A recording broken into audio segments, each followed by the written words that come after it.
Hello, and welcome back to another chapter of It Hurts to Hope by Inquisitori on AO3. Chapter 27, Fallen from Grace. A knock on the door. Exuma's barely aware enough to hear it, and it takes him several agonizing seconds to work up the energy to call. Come in. It's somewhat of a relief that he already turned on the void air in his base yesterday. He wouldn't want to suffocate his visitors. Turned off the void air. Pearl steps into the room, which is only a small mercy. If it was Dr. Corrales, Exuma wouldn't want to imagine what their reaction would be to the current state of his office.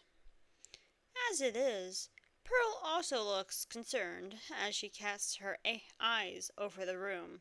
Screens open and text scattered over every available surface. Physical printouts of the server logs taped to the walls. Notebook filled with frantic scribbles and crumpled balls of paper scattered across the floor. It looks like the office of a madman. It looks like Exuma's finally lost his mind and tumbled so deep down the rabbit hole there is no getting back out. All he needs is red string and to yell, "I think I know," to anyone who walks through the door. But even with its current state, Pearl takes one long look around the room and understandingly softens her gaze. Exuma realizes that she can probably relate to the chaos. How many nights has she spent like this before, desperately searching for any connection between Old Miss that would lead her to Grian? "You're going to have to sleep eventually," she says, crossing over to his desk and sweeping a pile of notes aside so she can perch on the edge. "Believe me, I know." "I know," Exuma echoes and wafts wearily. "But something's telling me you're not just here to worry about my mental sanity. Do you have something?" Pearl chews on her lip and pulls her comm from her pocket, flicking through until she finds what she's looking for. "I was talking to Martin last night," she starts, and Exuma leans forward with curiosity. "We don't really talk about Evo anymore, but I figured this is something that should be addressed. Have you met Martin?" "No, I can't say our paths have crossed yet." Pearl hums and messes with her comm some more, then flips it around and shows it to Exuma. The screen illuminates a photo of a small group of people, arm in arm and laughing uproariously. It's not obvious what the joke was, but Exuma figures it probably wasn't important or even particularly funny. An inside story or jest that only they knew the origin of. "This was Evo," Pearl says. She zooms in and points to a small figure in front, frozen mid-laugh. "That was Grian." Exuma immediately leads in, squinting at the photo, looking at it a second time round. It's obvious that it's him. That infectious smile and fluffy hair is impossible to miss. But his hair is several shades lighter, bleached by the sun. His skin is tan and he's obviously strong with a broader build than he has right now. And behind his shoulders, where Exuma expects to see purple feathers, is a riot of bright colors instead. Red, yellow, and blue. He was a Peridavian, Exuma remembers, and Pearl nods. She takes the comm back and taps at it, zooming in on a different section of the photo. She hands it back to Exuma. "This was Martin several years ago," she says, and Exuma looks down at the young man with blonde hair, rather average in height and appearance. A human if he had a guess. Pearl leans forward and clicks a button. The photo changes. "And this is Martin now." Exuma stares because obviously it's the same guy. He's got the hair, the face, even the strange black bandana. But something's changed. His ears are sharply pointed like a Vex's, and there's this look in his eyes. It's hard to describe, especially through a photo, but Exuma can tell that the man is no longer human. I finally worked up the courage to ask him what happened, Pearl says, taking the comb back and stowing it away. Last night,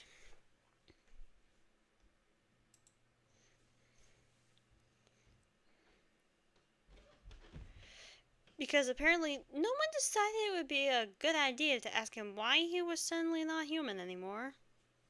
And Pearl blows out a long breath and runs a hand through her hair. It's loose and bounces across her shoulders. Exuma can't help but notice that she looks a lot better than she did when she first arrived on Hermitcraft. He's glad at least that much went well. Apparently, they're called listeners, Pearl starts. They're related to watchers in some way. I'm not really sure. Martin didn't explain it very well. They can listen instead of watch, which is kind of obvious from the name, if I'll be honest. Who's naming these primordial beings? I should have a chat with them. Anyways, apparently they're the one thing watchers fear. Exuma sits up at that, and Pearl grins wryly at the sudden shift. Can they help us? Exuma asks, gears already turning in his brain. He reaches for a piece of paper, but it takes him several minutes to find one because of the disarray of the office. After a minute of shuffling things around, he finally gives up and plucks a pen from the floor and a sticky note from the console. I think so. Martin wasn't very clear about literally anything. I swear he wasn't always this cryptic, but he heavily implied that he could at the very least set up a meeting with them. Okay, that's really good. Exuma scribbles on the sticky note as he speaks, trying to keep his hand from shaking. How soon can Martin get us to them? Will it take long? Not at all. Pearl shakes her calm and gives him a proud grin. Martin's already talked to them. We'll be able to meet with their ambassador as soon as they give him the go-ahead. They're a strange bunch, the listeners, but I think they'll be able to help us. I hope so, Exuma replies, and make sure to tape the sticky note somewhere noticeable. This is the best lead he's gotten in days, and would help him if he lost it. 2 days later, Exuma and Pearl travel off-world. They meet Martin on a small hub world that Exuma's unfamiliar with, but seems friendly and open enough. Martin is dressed in a green tunic with wide sleeves, which, coupled with his pointed ears, makes him look rather Fae-like. I just got back from the ether. Our clothing tends to differ from what I usually wear, and I didn't have time to change, Martin explains with a cheeky grin. Pearl laughs and punches him lightly on the shoulder. You mean you wanted to wear something pretty, she accuses, and Martin laughs along with her. Exuma would have joined in, but Martin's words catch his attention. The Aether? He echoes, and Martin's grin turns more mischievous as he turns back to the admin. Oh, yeah, did Pearl not mention? The Aether is the listener's homeworld. Players figured out how to make a portal a few hundred years ago, but we made sure to nerf that particular hack as soon as we found it. Exuma nods slightly, trying not to show how much that information affects him. He's old enough by player standards that he remembers the Aether, though he never had a chance to visit. After Portal stopped working, people speculated it was all a grand ruse, designed to fool people into thinking there was another dimension. After a while, it became the thing of legends and myths. Exuma doubts there's many people that believe in its existence anymore. And here is Martin, quite obviously not human, telling him that it's real. How do we get there, then? Exuma asks, and Martin grins and holds out his hands. Pearl takes it without hesitation, but Exuma hesitates. Pearl looks over at him and nods understandingly. I trust Martin with my life, X, she says, shooting him a reassuring smile. Exuma returns it, though there's no way she can see it, and takes Martin's offered hand. Hold on tight, Martin chirps, and Exuma goes deaf. It's like he's been suddenly thrust into solid stone. Nothingness fills his ears like cotton, dampening all noise and sound. He can't hear his heartbeat. Is his heart still beating? He can't see anything. Martin and Pearl have disappeared from his vision. All that surrounds him is white. It's the opposite of the void, with its ever-shifting dark colors and persistent hum. Exuma's quite sure that other players think the void is silent, but he knows that's not true. They simply can't hear it. The void sings to Exuma. This is nothing. This is suffocating. The way the silence crawls down his throat and fills his ears. He wants to check his pulse to see if he's still alive, but he can't move his hands. Then suddenly, it's gone. It's done. He's breathing and blinking, and his heart is a steady beat in his chest. Everything seems too loud all of a sudden, so he reaches up and cranks down the sensitivity on his helmet. The noise decreases slightly, and he can breathe again. Exuma? Someone asks, and he blinks and looks over at Martin. He looks the same, yet something seems to have changed. It's almost like he's glowing, radiating an aura that Exuma can't quite name.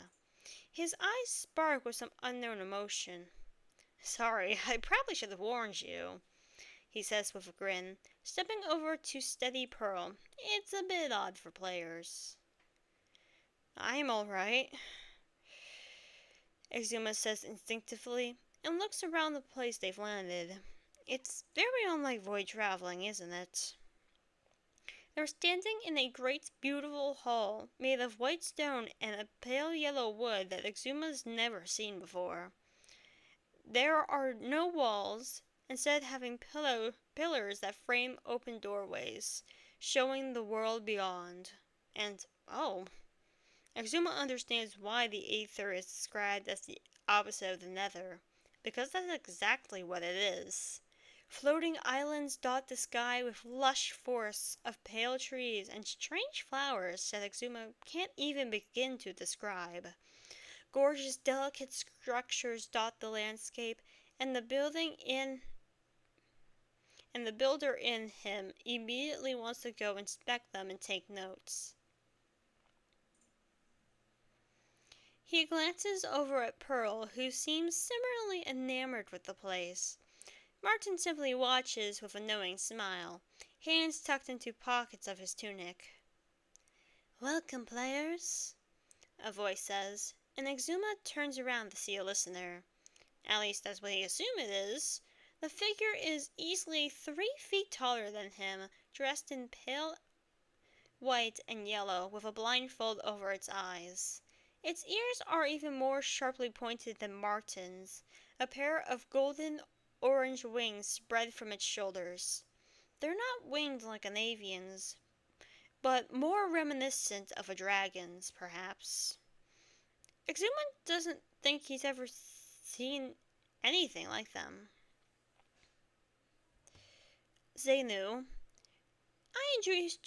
I introduced you to Exuma of Hermitcraft and Pearlescent Moon the Void Traveler, Martin says, stepping forward and bowing deeply. Exuma and Pearl rush to copy to the movement. A pleasure, Exuma Void and Pearlescent. I am Xenu, head of the listeners. Xenu bows slightly, less than Martin did, but still a gesture of respect. Avlex has told us of your plight somewhat, but I'm interested to hear about it from you personally. Avlex? Exuma echoes, confused. Zainu pauses, then laughs lightly. It's a strange kind of laugh, one that doesn't entirely translate into sound. It's more the idea of amusement than actual humor. Oh, of course. He uses a different name as a player. I speak of Martin, Avlex. The listener motions with a hand to Martin, who shifts on his feet and glances away awkwardly. I was given a second name when I joined, Martin explains, reaching up a hand to rub at the back of his neck. I prefer Martin, but there's a certain level of discretion that is needed around here. Avlex means forest in the old tongue. Come, let us sit down and you can tell your tale, Zainu says, and turns to leave the pavilion.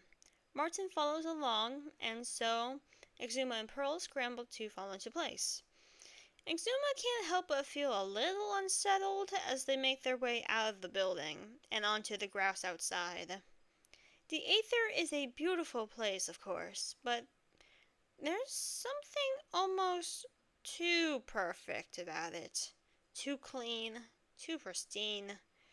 It makes him yearn for the messy, colorful hodgepodge that is Hermitcraft. He's never really appreciated how unorganized it is until it's replaced by this. Zainu leads them to an outdoor garden area where there are seats and tables scattered about. The four of them sit around a table, Martin and Zainu on one side with Pearl and Exuma on the other. Zainu folds their hands in their lap, and Exuma interprets that as an invitation to speak. So he does. He clears his throat and tells Zainu their story. How Grian first came onto the server, how he slowly got used to being around players again, his heartbreaking story about being an experiment until he managed to escape and finding Hermitcraft, how the Watchers have been hunting him relentlessly since then. I see, Zainu says when Exuma finishes. An interesting development indeed. We were unaware that the Watchers have escaped to such cruel methods. Did you know they were dying? Pearl asks, and there's something slightly accusing in her tone. Exuma can understand it. If the listeners knew that the Watchers were dying, why didn't they do anything? We suspected, but our kinds have been feuding with each other for much longer than you could imagine, and our help would not have been welcome. I regret that it's come to this. My dearest apologies, Exuma Void, for allowing your player to be taken. He wasn't my player then, Exuma tries to explain, and Zainu waves a dismissive hand. But he is now, and your wish to protect him. The Watchers see him as their savior. They want him back because they believe he is the only thing capable of saving their kind. They've lost their way, and in it their heart. There is something that can save them now. There's nothing that can save them now, not even creating new Watchers. But they still want him back. They're still looking for him, and I don't know how long I can keep them away. Which is why I have decided to help you. Exuma immediately straightens up, hope filling his heart, but Zainu makes a disapproving sound and holds up his hands. We cannot promise much. If we interfere too greatly, the Watchers will notice. We cannot show our hand. So you'll help, but only if the Watchers don't know about it, Pearl says, and Exuma knows he isn't imagining the disgust in her voice. That's despicable. That's cowardly. They're doing something you don't agree with, so you should stop them. Take a stand. I'd be very careful with your words, traveler, Zainu says coldly. I am offering you help. You'd be foolish not to accept. Exuma puts a hand on Pearl's shoulder, a silent warning to back off. Pearl listens, albeit reluctantly, and leans back in her seat with a huff. "We are very grateful for whatever aid you can give us," Exuma says, and something seems to shift in Xenu. He can't see the listener's face, but they seem calmer.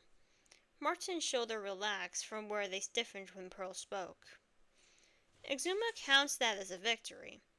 He silently thinks the years of experience he's built up as a diplomat with the higher-ups when the higher-ups take a closer look at Hermitcraft.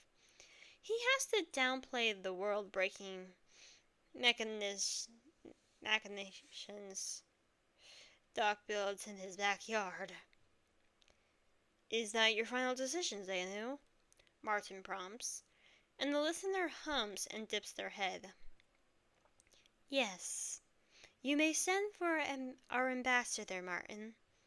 You may stay as well, seeing your personal attachment." "Thank you," Martin murmurs, standing up and dipping into a quick bow. He turns around, shoots them a quick wink, and is soon gone from the pavilion.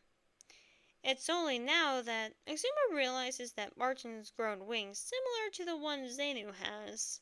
They're smaller, not yet flight capable, but somehow fit perfectly nestled against his shoulders, like they always meant to be there. He glances over at Pearl and also sees her looking. He wonders what she thinks of the new addition. "They'll return shortly," Xenu says, rising up as well. Exuma stands up and Pearl scrambles to follow. "I'll take my leave, but we will speak again. Farewell, Exuma Void and Pearlescent Moon." "Thank you, Xenu," Exuma replies, dipping into a bow and nudging Pearl to follow. Xenu hums something and waves a hand, motioning for them to rise. "It benefits no one if the Watchers start taking players. Our best interests lie in helping you." After that, the listener is gone, leaving Exuma and Pearl behind in an empty courtyard. "Well, they're a right jerk," Pearl mutters, and Exuma shoots her a disapproving look. "Seriously, X, I'll promise my help, but I can't really help. What kind of horse dung is that?" "At least they've promised some form of help." Exuma tries to reassure her. "Listen, whoever this ambassador is, we can at least hear them out and see what they have to say." Pearl chews over his words for a long moment, but finally nods and settles back in her chair. Exuma sits down as well, and they wait in silence for Martin to return. When he does, it's with no great fanfare. The ambassador gives off an aura that is nowhere near as strong as Xenu's, and Exuma feels immediately at ease with that. They both rise again to greet the new arrival, who is nothing like Exuma expected. To start, she's not wearing a mask like Xenu was. Her green eyes shine under an unruly mop of auburn hair, tumbling over her shoulders. Her wings are more reddish in color than Martin's, and folded neatly against her back. "This is Lara," Martin says, stepping aside and introducing her with a wave of a hand and little else. It's obvious he's more at ease here than he was with Xenu, which Exuma takes note of. Lara gives them a bright smile and pulls up her comm that folds out into a screen. A moment passes, then she turns the screen around to them. There are letters written across it, and Exuma leans forward to read them. "Hi, nice to meet you. I don't speak, but I want to help. Has Martin told you about me?" "No, not yet," Exuma replies, and Martin laughs awkwardly when Laura turns an accusing eye on him. "Listen, I have a lot on my plate," he defends, and guides them both to sit down in the chairs across from Exuma and Pearl. Laura seems much more at ease sitting down than Xenu had been. Another thing, Exuma notes. Well, no time like the present, Pearl offers pointedly, and Martin rolls his eyes with a smile.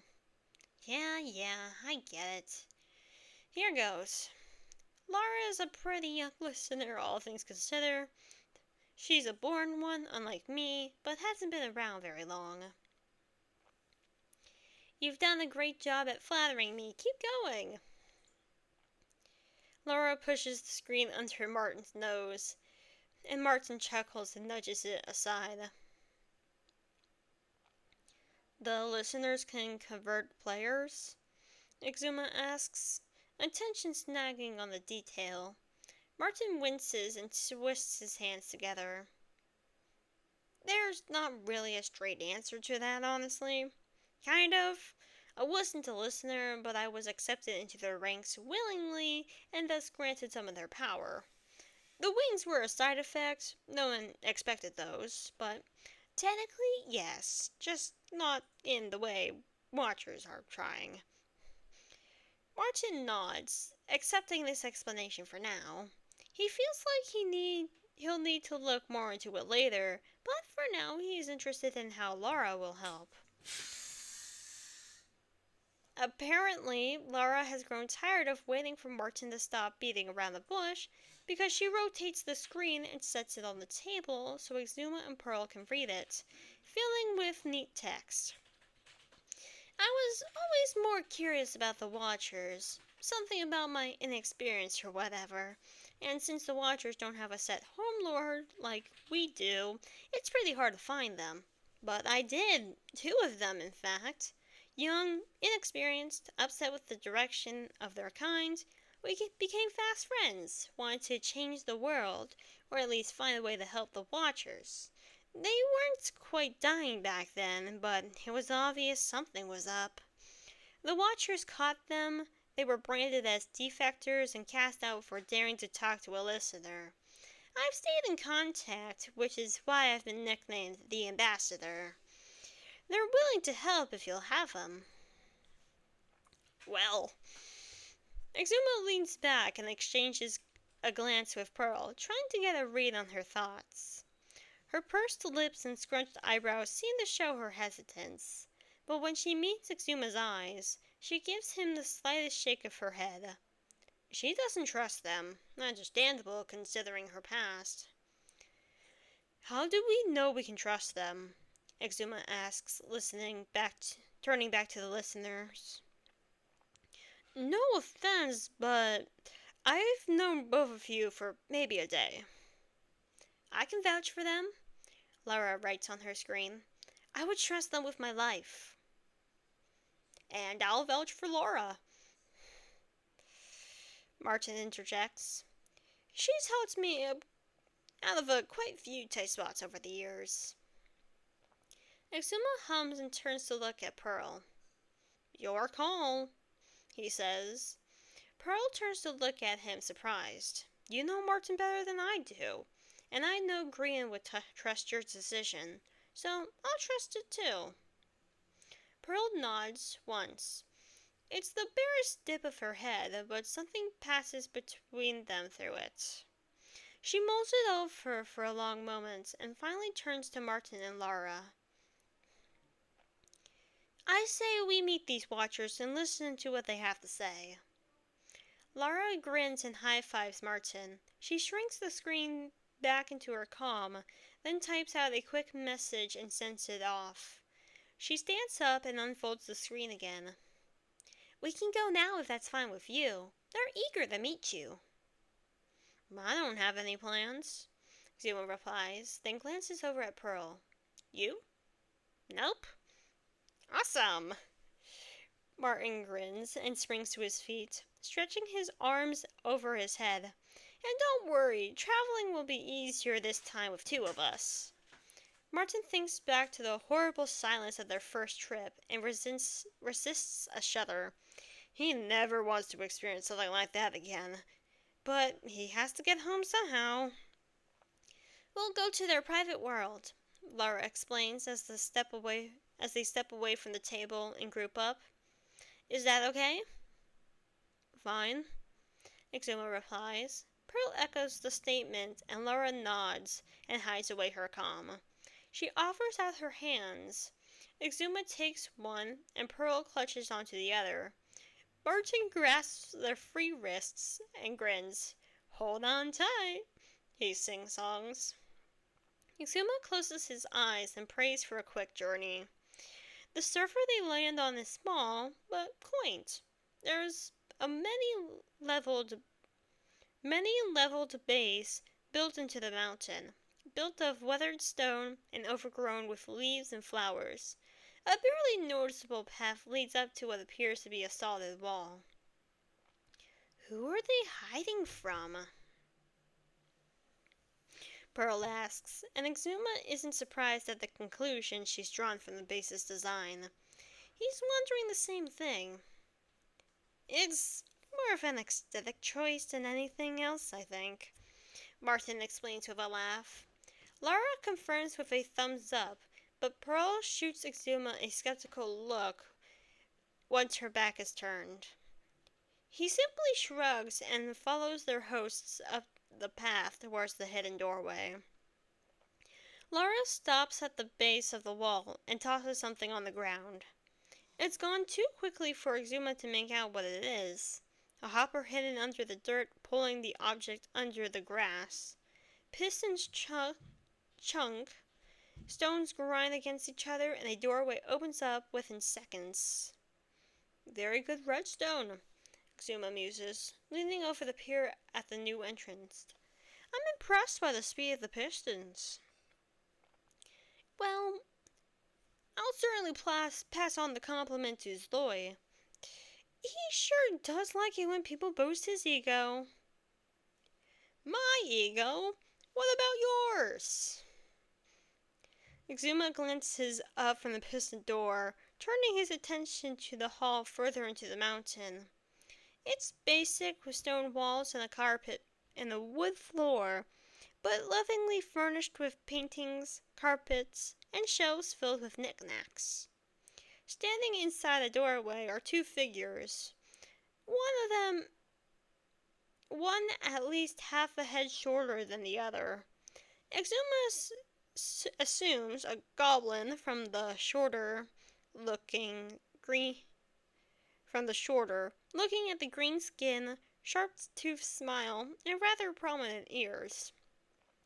A pair of gold-framed goggles sit on his head. He's dressed in a sharp outfit with a heavy tool belt around his waist. The other figure looks more human, with brown hair and dark eyes, wearing a blue and white jacket and casually leaning an elbow on his companion's shoulder. But there's something off about him, and out of the two, he's the one that feels more watcher. Welcome to our humble abode, hermits and listeners, the dark-haired man says with a charming smile, sweeping into a bow. My name is Pixel Riffs, but please call me Pix. My companion here is Loy, and I do believe you already met Lara. A pleasure to meet you, Exuma replies, stepping inside the hallway with the others and listening as the piston door closes behind them. Pearl murmurs something under her breath, but she seems distracted by their hosts, eyes bouncing from their shoulders to a point behind their back. Exuma's breath catches in his throat when he realizes that neither of them proclaimed watchers have wings. Why don't we sit down? Pix offers with a small smile, and Exuma can tell he's seen their glances. We've already heard a little about Grian's story, but I'm sure you have some questions for us as well. Lara is the first to step forward, and the group moves down the hall into a living room. The walls mostly made up of towering bookcases and a semicircle of comfy couches in the middle. This is where they sit down, though only 4 of them do. Martin and Lara disappear somewhere into an adjoining room to give the rest some privacy to talk. So, Zloy begins, clapping his hands together and leaning back against the couch. Should we address the elephant in the room? Or rather, the Watchers. Pix chimes in with a grin. He glances over at the visitors and laughs at Pearl's surprised expression. We don't hide what we are. Few would believe us anyway, so we don't see a point. Are you really Watchers? Pearl asks, crossing her arms with a skeptical look. I've researched them for years, and there's never been mention of a Watcher without wings. It simply isn't possible. We had wings. Pix touches a hand to his shoulder as something dark flickers in his eyes. Zloy wraps his arms around himself and glances aside. We were caught talking to listeners and banished from the collective. Our wings were cut off as punishment. Pearl lets out a choked sound of horror. Both her hands fly to her mouth, and Exuma feels like doing the same, but his helmet is in the way, so he just tightens his hands into fists and goes even more still. The thought that the Watchers willingly tore one of their kind's wings off to ground them forever and take away a part of who they were as a being? I'm sorry, Exuma says, but it doesn't feel like enough. A reminder of what we gave up to do the right thing, Zloy replies, both a reply and an avoidance. It doesn't hurt as much anymore. Sometimes I forget they were ever there. Pearl still looks like she's about to cry, her own wings fluttering against her back, and Exuma realizes that she must be taking this much harder than he is. Exuma has only experienced flight from Elytra, but Pearl has her own wings. He can't imagine what it must be like to fly under one's own power and the fear of losing that freedom. But I understand your need for proof, Pix says. Allow me, if I may. The man's eyes flash a bright, startling purple, and an aura spreads around him and Zloy. Small, gentle eyes open up around them, blinking languidly and never looking directly at the guests. After a moment, they close and fade away. Even if they had some kind of complex mod to fake a Watcher's power, Exuma knows that's not the case. He can feel the energy in the air, much more tangible now that it's been summoned to the surface. He meets Pearl's eyes and nods once, the barest hint of confirmation. Can you help us keep Grian safe?